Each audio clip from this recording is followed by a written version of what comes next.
Just over 10 years ago, terror struck Britain. None of the bombers survived, but the menace they posed did not perish with them. This is a message to that despicable swine, David Cameron. Hundreds of young British men have left their own country to fight abroad. Some may return to take up arms here, they say in defence of religious belief. I spent much of my working life trying to understand how increasingly diverse societies like ours can cope with racial and religious differences. There's no shortage of difficult issues to tackle, but I think there's little doubt that it's the extremist adherents of one particular faith, Islam, who have created a major fault line in this country. Until now, experts, community leaders and politicians of all stripes have tried to reassure the public that extremist views are held only by a tiny minority of British Muslims. I believe we can win the struggle of our generation by standing up and promoting our shared British values, taking on extremism in all its forms, empowering those moderate and reforming voices who speak for the vast majority of Muslims that want to reclaim their religion. But is David Cameron right to say that most British Muslims share the same values as non-Muslims? And do they reject extremism and violent action in the same way as the whole of British society? In this film, the results of a unique new survey reveal how British Muslims themselves answer these questions. Our findings will shock many. For all of us, Muslim and non-Muslim, they pose profound questions about how we confront the looming threat to our very way of life.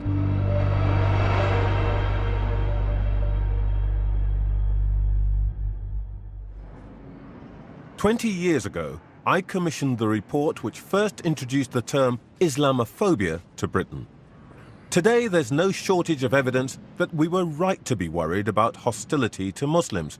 I've no doubt that much of it emanates from sheer blind prejudice. But not all of it. Police say that last November, the number of reported Islamophobic incidents in the capital tripled. It's easy to trace the cause: the Paris massacre and more recently the Brussels bombings by self-proclaimed Islamist fighters which left hundreds dead, including many Muslims. No responsible person would point the finger of blame at the whole Muslim community, yet those responsible for all these outrages were mostly born and bred in France, Belgium and Britain. Many of us have struggled to understand why young British men would commit such atrocities. So when Channel 4 asked me to examine the most comprehensive and detailed survey of British Muslim opinion, I jumped at the chance. First of all, I needed to know this really was as accurate a picture of the views of Britain's Muslims as science can deliver. The truth is that most non-Muslim Britons tend to meet Muslims only at work and in public, out shopping, for example. Hi, darling. How are you today? Brothers Sajid and Anis Karim have run this halal meat and veg shop in Tooting, South London, since 2004. We've got many customers. We've got Afro-Caribbean customers, all religions, all colours, all races. We know them by name, so it's a lot of banter, a lot of joking around. Undercharge here, 250 for you. Exactly 250 you gave me. You want to take it from me, so you take it 250. Thank you, my dear. All right. Thank you so much. But this isn't exactly the kind of encounter where people share their innermost thoughts. So when a non-Muslim politician or journalist tells me that they know what Muslims are thinking, I do ask myself, how can you possibly be so sure? There are ways to dig deeper. So Channel 4 went to a leading analyst of public opinion, ICM. After the last general election, the opinion polls took a pasting. But many of them were done quickly, either by phone or online. The surest way to get it right is time-consuming and expensive. Simply talking to people face to face. Face-to-face has traditionally been seen as kind of the gold standard methodological approach in the research industry over the years. Sending interviewers into areas across the nation, knocking on doors, finding the right people to produce a true representative sample of the target population. ICM decided that the best way to get a fully representative sample of Muslim opinion was to concentrate on areas where at least 1/5 of the population is Muslim. Smaller numbers just don't offer enough range to be representative. Once we'd achieved that, we booked our interviewers and we told them exactly how many Muslim men they needed to interview, Muslim women, Muslims from different age groups, Muslims from different parts of the world, for example. The method, designed to achieve the greatest accuracy, meant the survey covered half of Britain's 3 million Muslims. Oh, good morning. I'm from ICM. While it couldn't be guaranteed to reflect the opinions of the other half in every respect, it would be unlikely to be far out of line. Finally, ICM had to make sure that they could compare what British Muslims thought with the rest of the population. We also did what we call a control sample, which actually was a nationally representative sample of all people across Great Britain. So we can immediately identify where views held by people from Muslim backgrounds differ from those amongst the community at large. ICM's researchers spent over a month interviewing 1,081 British Muslims face to face. So, firstly, one place ICM's researchers visited was Luton. The 2011 census records some 50,000 Muslims living here. The town has become associated with two very different faces of Britain's Muslim community.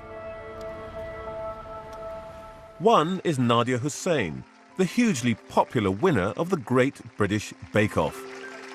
What could be more quintessentially British than the victory celebration of her traditional victorious sponge on a stretch of England's green and pleasant land? But just 15 minutes away from where Nadia grew up, here we are on the forecourt of Luton Station. And those are the gates through which 4 men passed to commit the worst atrocity on British soil in recent memory, the 7/7 bombings. It is, of course, just a twist of fate that 2 of the most famous images of British Muslims are linked to Luton. What is important, however, is that they reflect 2 very different attitudes to their home country. The Channel 4 survey explored what Britain's 3 million Muslims really think on a range of issues. It also told us how they compare with what the rest of Britain is thinking. So here we have our survey results, which I've tried to illustrate at a top-line level using a chasm idea, because we do have a number of similarities between Muslims and the wider population, but in actual fact, once we look deeper into the survey results, we actually find that a chasm does develop between Muslims and the way they believe, the way they think, and the wider population. For example, we can see a number of things where the similarities occur. Most people think that they can practice their religion freely. Most people believe that they belong to Britain. They've got an emotional attachment to it. Then we see the gap emerging in our chasm, and we can find a number of things which are really striking. For example, when it comes to polygamy, 1 in 3 Muslims think it's acceptable to have more than one wife. Only 1 in 10 members of the wider public agree. But then we get real substantive differences. When it comes to homosexuality, for example, only 1 in 5 Muslims thinks that homosexuality should be legal, but 4 in 5 members of the wider public think that that should be the case. And when it comes to sensitive matters around political violence and indeed suicide bombing, well, 4% of Muslims would have some sympathy for both those things, as against only 1% of the wider public. That could mean no more than a handful. And let's just put that into context for a second. 4% implies that just over 100,000 Muslims in the United Kingdom have some form of sympathy with violent acts. Britain's political elite, both left and right, have preferred to believe that only a very small number of Britain's Muslims sympathise with Islamist terrorism. The survey suggests otherwise. Empowering those moderate and reforming voices who speak for the vast majority of Muslims. The survey also suggests that everyone who's pinned their hopes on the rise of liberal and reforming British Muslim voices is in for a disappointment. those voices are nowhere near as influential or as numerous as they need to be to make an impact. And as we drill even further down into the detail of the survey, the prospects for integration do not look good.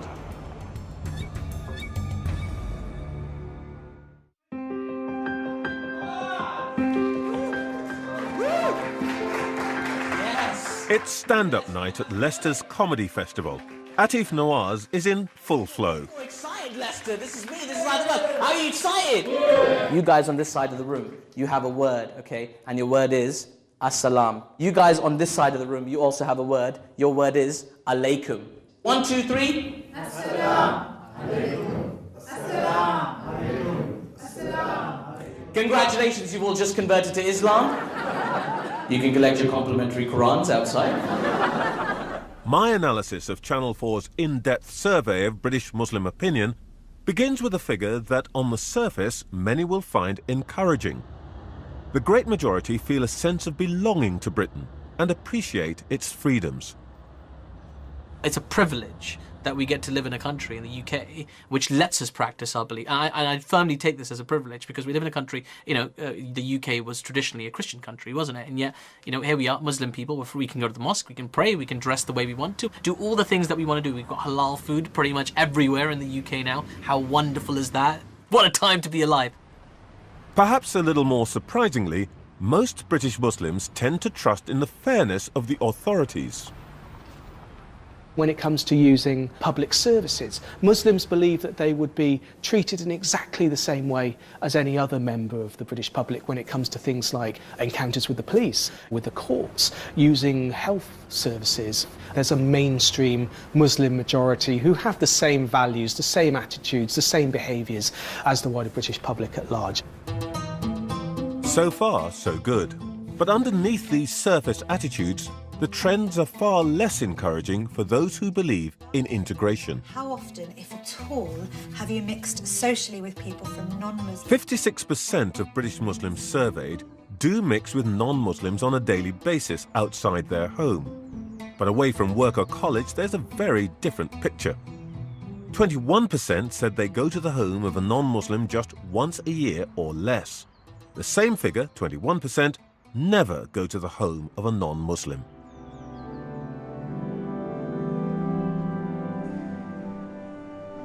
At first sight, Anjum Anwar presents an unlikely figure in Blackburn's Anglican Cathedral. She's a devout Muslim, but for the past decade she's been working with the cathedral to encourage interaction between Muslims and non-Muslims. 27% of the town's population are Asian Muslims. She admits that she's facing a huge challenge. There are certain areas which are wholly Asian and some would be wholly white areas. So if you have a child who goes to a school which is wholly Asian, who lives in an area which is predominantly Asian, where would that child meet children and people of other faiths? They're restricted, aren't they? So you have a child who goes to school from 9 o'clock till about 4 o'clock, then he will go to a mosque maybe, and then Monday to Friday he's within that area. You have weekends. Where is that child meeting? And I'm talking not just about Asian, but I'm also talking about a white child. Where do they actually meet? But besides the physical and social separation, or perhaps because of it, there's also a clear cultural gap between a significant section of Britain's Muslims and the wider population. Equality of women, social tolerance, freedom of expression are now all taken for granted as features of the British way of life. Happy Pride, everybody! Britain has embraced same-sex marriage. The centre ground of opinion in 21st century Britain is increasingly liberal. And some Muslims are fully signed up to that version of freedom. I don't like the idea of forcing anybody to do anything. It's got to be their choice. In Islam, it's a fundamental thing that you're supposed to respect the rights of the country in which you live. So if you live in a country that permits homosexuality, that's got nothing to do with you. If somebody else is gay, you've got no right to talk about their life. But the Channel 4 survey found that significant numbers of British Muslims simply don't share this kind of tolerance. This chart symbolises that in a block system way, where we can see the blue parts indicate the percentage of Muslims who believe differently across the top here compared to the general public at the bottom. Now, for each of the following statements, tell me to what extent you agree or disagree. Homosexuality should be legal in Britain. 52%, over half of Britain's Muslims, believe homosexuality should be illegal, compared with just 10% of the wider public. Hamza Tsortsis travels the country, promoting what he calls a compassionate and intelligent case for Islam. In his ideal world, there's no good place for homosexuality. Yes, I believe homosexuality is a sin. It's a spiritual aberration from a textual perspective. However, if I have a next-door neighbor and he happens to be homosexual, would I give him my milk? Of course I will. If he happened to have a heart attack and I found out, would I run in and give him CPR? Of course I will. Jewish people have too much power over the government. A significant number of British Muslims also hold attitudes towards Jews some distance away from those of the wider population. I'm going to come out and say there are, I'm sure within the Muslim community, there is some anti-Semitism there, right? And I know that. In the survey, 35% of Muslims think that Jews have too much power in this country, as against 9% of the wider public. Jewish people have too much power over the media. That kind of difference also shows up in other answers, such as Jewish influence in the media or global affairs.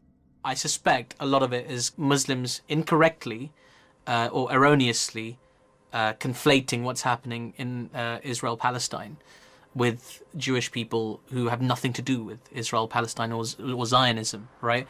I think this is the generation that's on its way out, right? Not the generation that's coming through that think about Judaism on par with Zionism, which are two different things. This is probably a forlorn hope. Whilst a slightly higher percentage than average of the over 65s holds these views, the survey shows this particular prejudice occurs consistently amongst all other adult Muslims. I'm now going to read out some statements about the way women are treated in Britain. Generational change might be expected to feature more strongly when it comes to the place of women in society. Of course, equal rights and status for men and women are now enshrined in British law. Yet 39%, 2/5 of British Muslims surveyed, say women should always obey their husbands, compared with only 5% of non-Muslim Britons. And once again, except for the over 65s, there's no particular difference between age groups. I was more than mildly perplexed, so to help me understand what the findings might mean, I brought together a diverse group of Muslim Britons. Okay, so you meet the guy, there's marriage in the offing, and he says, by the way, of course, the deal here is you have to obey me. Is that okay with you? If the husband is saying obey in the context of asking me to do things that are pleasing to Allah subhanahu wa ta'ala, then by all means, because ultimately my faith teaches me that, and teaches many Muslims, that ultimately our duty is to Allah subhanahu wa ta'ala first, God. It is acceptable for a British Muslim to keep more than one wife. I strongly agree. In Islam, a man has the right to have up to 4 wives. In British law, polygamy is illegal. When it comes to polygamy, about 1 in 3 Muslims think that that should be acceptable within British society, but hardly any members of the wider British public think along the same lines. The highest support for polygamy comes from the over 65s. But the youngest age group, the 18 to 24s, also share the general enthusiasm. 35% agree that it's acceptable for a British Muslim to keep more than 1 wife. In my experience, it's not the men that have demanded it, it's the women. I personally have met women who have said to me, I do not want a full-time husband. I don't want him under my feet. For a man, it's a huge responsibility. Mm-hmm. For a woman, it's a privilege. What I find also very hypocritical is how a man can have many mistresses, but then we find the members of the wider society criticising our way of life because we choose to say, you know what, if there is a polygamous marriage going on, each person is being catered for, each person is being having their rights and their needs being met. These views about the place of women do not appeal to all Muslims. Ella Manair is an associate professor of political science at Zurich University and herself a Muslim. She spent much of the past 4 years in Britain researching the treatment of Muslim wives. You see a certain kind of an attitude where the woman stands at the mercy of a husband who can basically tell her, if you don't behave in a way that suits me, I will simply get another woman. If you get sick, I will get another woman. If you can't have children, I'll get another woman. And by this fundamentalist interpretation of Islam, it's okay for a husband to beat his wife. She simply has to obey her husband, fulfill his sexual needs even if she doesn't want to, and that means, accordingly, there is no such thing as rape within marriage. It does appear that there's a Quranic justification for unequal treatment, and there's even advice for the aspirant polygamist.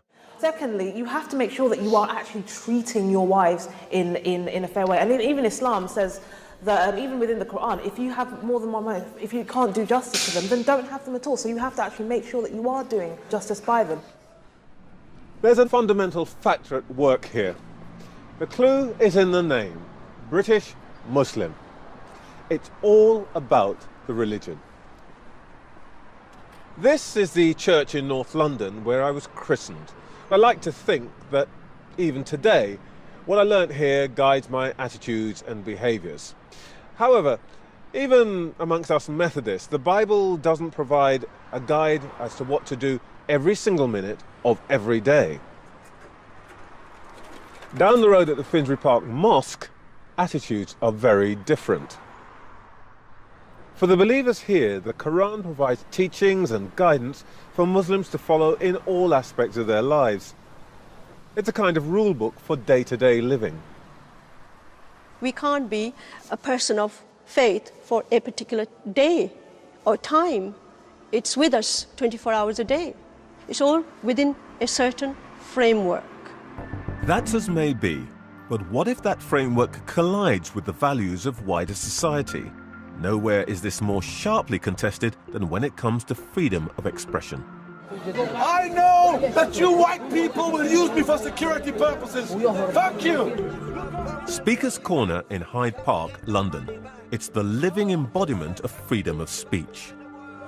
This is the reality of life and free speech. Here, anyone can express pretty much any opinion they like, however offensive. Shut your stupid American mouth. Most British Muslims think it's against holy law to show an image of the Prophet Muhammad. They're particularly offended by mockery of God's messenger. I firmly believe in freedom of expression and freedom of speech. People can say and do what they want to. But why? Why would you do something that is malicious? Why would you do something that would upset somebody? Now, if I don't like it, I'm not going to go and start a big protest or, just start hating on them on social media. That's not what I'm going to do. I'm just going to ignore them. Atif's attitude is typical of the majority, but 18% of British Muslims, a sizable minority, do sympathise with the use of violence against those who mock the Prophet.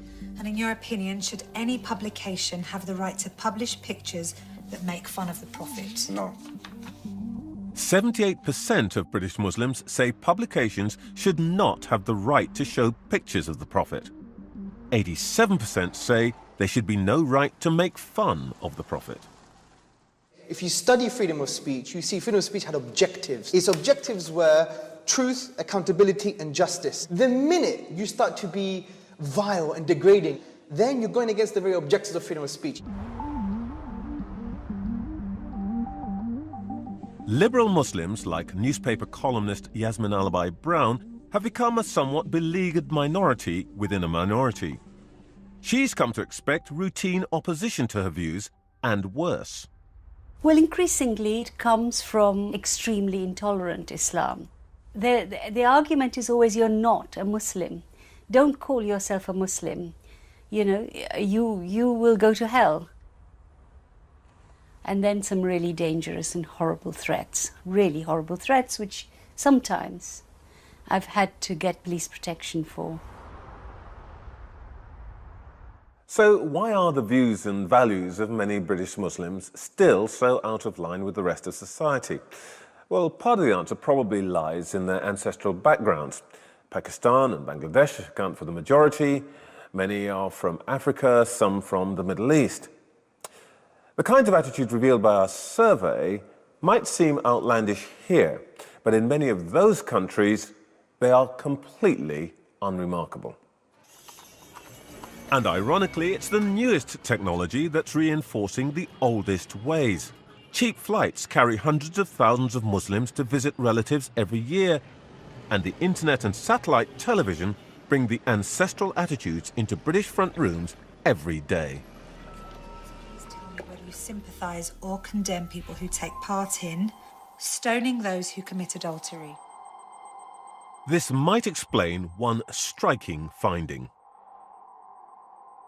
Only 2 in 3 Muslims would completely condemn stoning being used against people who commit adultery in this country, compared to nearly all members of the general British public. It's clear that I and many others involved in the policy-making field just got the aspirations of British Muslims wrong. Our mistake was to imagine that because historically other minority communities, Hindus and Sikhs for example, had gradually moved to adopt some of the behaviours of the majority, that Muslims would follow the same pattern. But our survey suggests that significant numbers of British Muslims don't want to change and don't want to move to adopt the behaviours of the majority. In the next part, we reveal that many British Muslims would rather that non-Muslim Britain changed its ways to accommodate their way of life.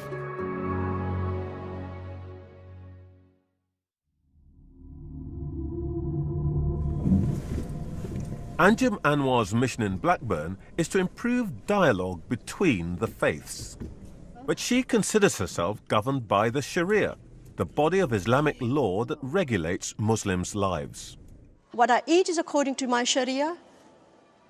How I pray is according to my Sharia. How I dress according to my Sharia. How I treat the stranger and family members according to Sharia. I think people misunderstand the concept of Sharia law. Their only thinking is, once you got the Sharia, you'll be chopping heads off and hands off. That is not the case. We're not looking for that kind of Sharia because we're not an Islamic state here. As Anjum points out, Sharia can be understood in widely different ways. For Imrul Haq, it's all about the politics. He's preparing to give his message to shoppers at London's Shepherd's Bush. The sort of Britain that we want is a Britain where the Sharia is implemented. The Sharia would entail Muslims and non-Muslims living together as they did from China all the way to Spain. Under the Ottoman Caliphate, the Abbasid, the Umayyad Caliphate, it has happened in the past. The restoration of the Caliphate in the Middle East, by the way, is the key aim of ISIS. ISIL is still trying to establish a caliphate. Our survey of British Muslims shows that 7% support that aim. From what you can see on Instagram and Twitter, you can see that there are areas in Syria and Iraq where it looks like they are implementing Sharia. Imrul Haq also wants Britain to become an Islamic caliphate. And what it would mean is that the Muslims living in the state, they would live side by side with non-Muslims, and the non-Muslims will pay something called a tax called the jizya, whereby their food, clothing and shelter and their honour will be protected and it will be provided for. You'll see that places like, Downing Street and, Buckingham Palace, they will be under the Sharia and we'll probably make it into a homeless person's shelter. Imrul genuinely believes that the caliphate would be better for everyone, Muslim and non-Muslim. Unfortunately for him, hardly any British Muslims agree. 17% of British Muslims say that whilst wanting to integrate on some things, they prefer to lead a separate Islamic life as far as is possible. And 23%, almost 1 in 4 Muslims, support the idea of areas of Britain where Sharia law rules instead of British law. Our survey shows that a large minority, somewhere between 1 in 6 and 1 in 4, does want to live in Britain under some kind of Sharia law. If that strength of view is reflected amongst the British Muslim population as a whole, that's around 500,000 people who want to live parallel, separate lives. Justice in such areas would be administered by Sharia courts or councils. It's estimated that there are some 85 Sharia councils already operating across Britain. They act primarily to mediate in marital disputes. The very reason we have people coming to the Sharia Council is that there's a disagreement between the parties. While we often assure the women that nobody has a right to impose on you, neither do we nor do your husbands. All we can do is to ask both parties, are you willing to have some sort of mediation between you two? Then we can make that happen. But if she refuses to do that, then it will not happen. As part of her research in Britain, Ella Manea of Zurich University sat in on many Sharia Council hearings. What shocked me is that I saw a reading of Islam, an interpretation of Islam, that seems to parallel the most fundamentalist reading of Islam that you find in Taliban or I find it in certain segments in Yemen, my home country. And I didn't expect to see that in the UK, in the middle of the UK. I didn't expect to see a segregated community, close communities, living by their own rules, and these rules, unfortunately, have grave consequences. And these consequences go directly to the rights of a woman. Women in these councils are being treated as minors in perpetual need for a guardianship, a male guardianship. You have rulings that tells you that if she decides to marry after a divorce, she will lose the custody of her children. You have a reading that in the end does not fit with the context that claim that we guarantee equal rights for everybody living in the UK. That's not what's happening in the UK.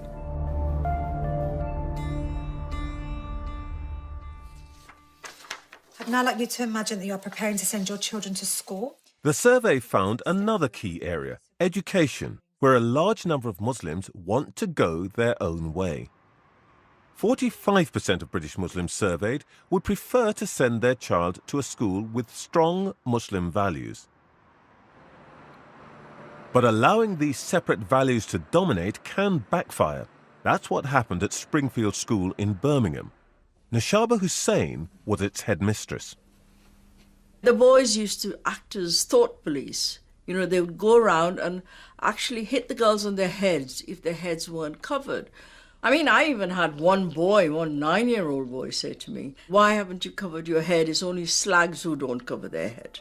That should not be accepted behaviour in state schools in Britain.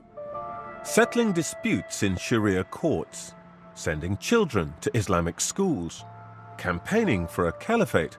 Some people might argue that if these are the freedoms that Muslim Britons want, then that's what they should have. Many would say it's their own business. So, does it actually matter? After all, the phrase live and let live is probably the most commonly accepted expression of British tolerance, usually accompanied with a sort of, well, what can you do, shrug. But there is a problem with this live and let live, laissez-faire approach. Our survey revealed that the more people hankered after a separate life, the more sympathetic they were to violence and extremism. And that really does matter. If you thought that someone who's close to you was getting... When it came to exploring attitudes to violence, the survey asked British Muslims what actions they would take if they knew someone who was involved with supporting terrorism in Syria. Just 1/3, 34%, said they would report it to the police. There may be several reasons for not shopping would-be jihadists. One, of course, is that you might be sympathetic to their cause. What British Muslims think about terrorists' acts was the most difficult issue the survey tackled. There is no right or wrong way of measuring sentiment on the use of violence, but we decided to use the word sympathy, expression of sympathy toward violent questions or sensitivities as the best way of dealing with it, because it has been used in similar surveys. When it came to the most sensitive questions about violence, ICM's interviewers handed over the questionnaire to respondents for them to fill in themselves and put in a blank envelope. The respondent might not want to give truthful answers to questions because they're uncomfortable, giving them what we call social desirability bias, where maybe they kind of give the answer that they feel is the right one to give rather than the one that they truly feel. We see 6% of Muslims think it's acceptable or have sympathy for making threats of terrorist action as part of the political process. And when it comes to the most extreme form of violence, suicide bombing, using explosives, for example, to meet political objectives, well, about 4% of Muslims express some form of sympathy with the more extremist end of it. 4% of them actually equates to just over 100,000 Muslims. ICM carried out one further piece of analysis for us. Is there any difference between the minority who sympathise with violent acts and the majority who don't? There are a number of factors which do emerge, which does give us a little bit of a handle on what they might be thinking. So, for example, a lack of social capital, not believing that you belong to Britain, not having that emotional attachment is one thing which somewhat correlates with it. If, as a Muslim, you don't have a desire to integrate into Orthodox British society, or indeed you want to practice a more fundamentalist Islamic lifestyle, or even submit to Sharia law in this country, all of these things, all of these attitudes, to some extent explain why people might move down that path toward violence. The survey found that British Muslims who sympathise with violence are around twice as likely to prefer to live a more separate life here in Britain than those who don't. I think this is one of the most significant findings of this survey. Our live and let live culture may unwittingly have provided fertile ground for extremist thinking to flourish. There are many opinions swirling around as to why some Muslims would support violence against their own country. The Iraq War, dysfunctional households, fractured personalities. Maybe. What we do know from the survey is that Muslims who have sympathy for violence are significantly more likely to hold illiberal views on issues like gay rights and women's equality than those who don't. So what the survey is showing us is the emergence of what you might describe as a nation within the nation, where many hold very different values and behaviours from the majority. I'd say that hardly anybody wants to see that happen. But the question is, what are we going to do about it?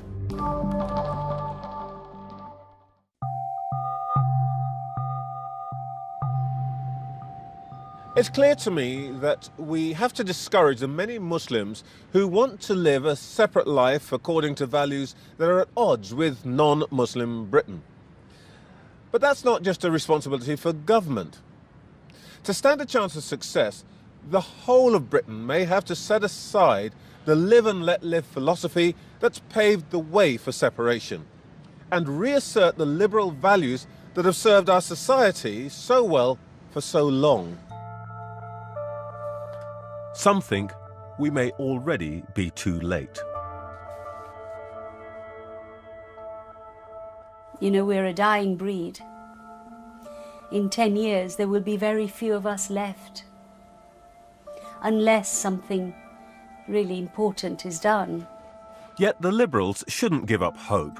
Some young British Muslims have become more extreme, but others do hold views on some issues that look a bit more like the rest of Britain.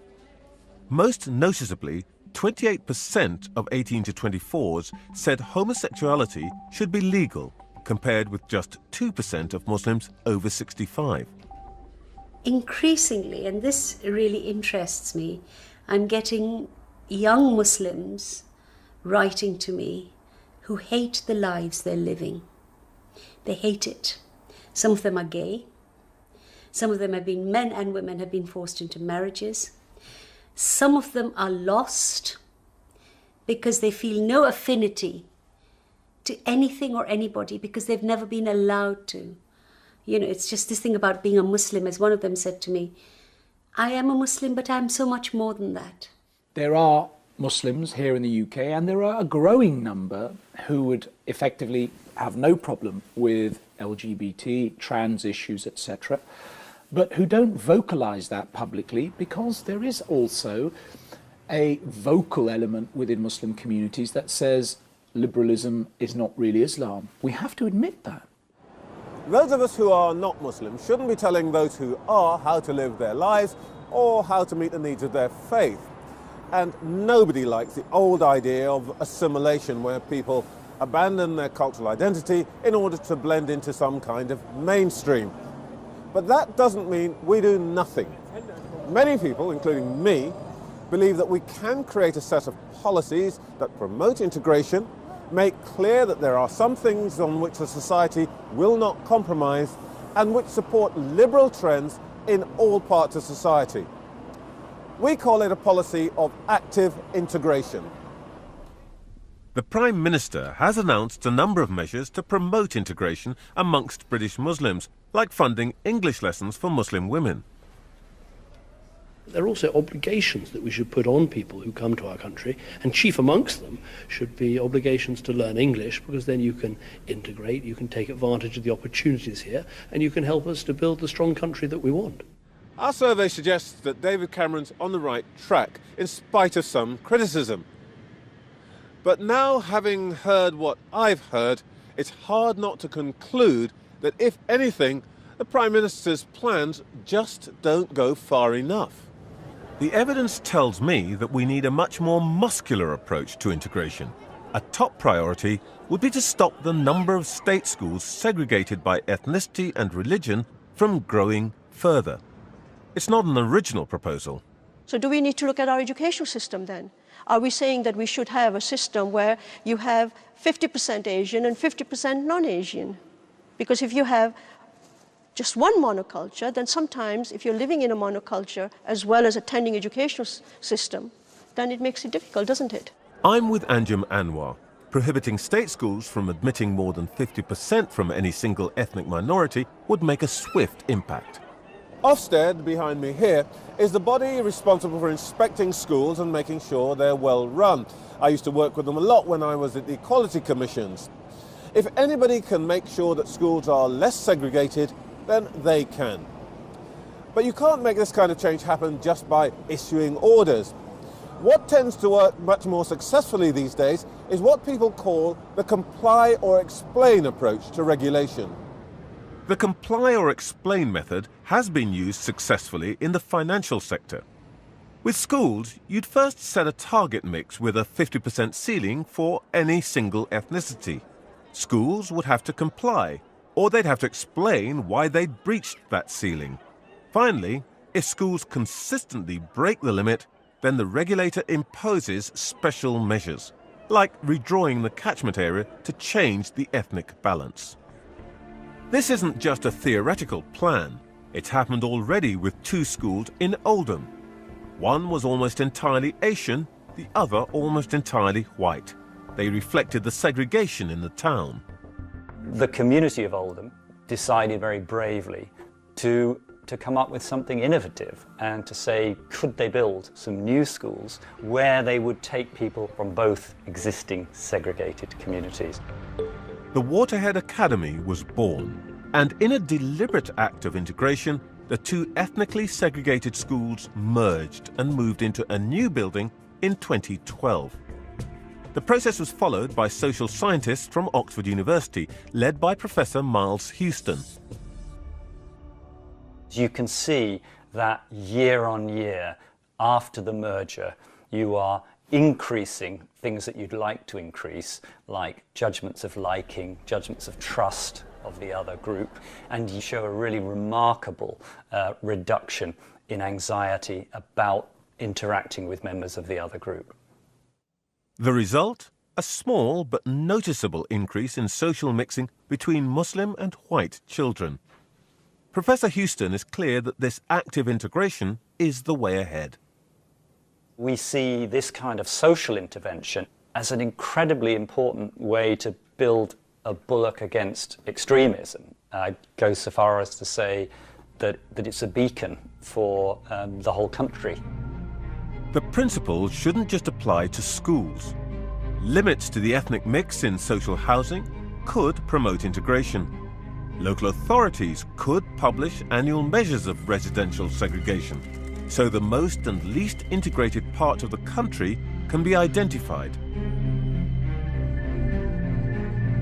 There are now 3 million Muslims in Britain, with half being born overseas. In Tooting, where Anis and Sajid Karim have their shop, the number of Muslims has risen in the last 10 years. The Karim brothers are the face of integration that most people want to see. But according to our survey, their approach to living as Muslims in Britain is under serious challenge. I've got lots of different friends from different religions, and I mix with all types of people, all faiths, all colours. Me, Muslim, non-Muslims, I interact with everybody, play football once a week with many non-Muslims. I do feel British, 100% British. It's the only country I've known. It's where I've lived. Britain faces a huge challenge. Adopting a policy of active integration may give rise to some ideas that make you, me, Muslims, non-Muslims, everyone feel pretty uncomfortable. But what is our choice? We could cross our fingers, close our eyes and hope that the segregation, the tensions, the periodic outrages and the backlash that follows will somehow simply vanish. Or we could seize the initiative. Take steps to support those Muslims who do want their communities to change in their attitudes towards women, towards lesbian and gay people, and indeed towards violence. I know which of those I would choose.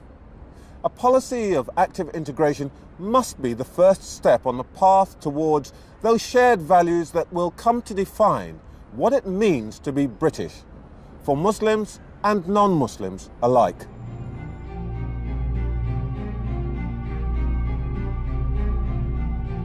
Next Wednesday, a beautiful place, Koh Tao, where dark things have happened to Westerners, mysterious deaths, conspiracy theories and the inside story of Murder in Paradise at 10.